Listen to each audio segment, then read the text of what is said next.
Hey everyone, and welcome back to another video. And in this video, I'm going to show you how to reset your Kasa camera on the Kasa app. Now this video is going to be particularly useful for individuals. Let's say that for some reason your Kasa camera is not working.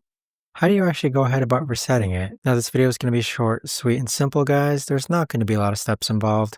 So first, let's hop onto the Kasa app. Next, you want to go ahead and click on the device which you want to go ahead and reset. Next, click on the gear icon in the upper right hand corner. Next, scroll down, and then where it says pan and tilt correction, go ahead and click on pan and tilt correction. So what this is going to do is that it's going to reset your Kasa indoor security camera and hopefully fix any issues with it. But there you have it, guys. That right there is the best and easiest way that I know of to actually go ahead and reset your Kasa indoor security camera. If you guys know of a better or easier way to actually do this, let me know in the comments down below. I would love to know.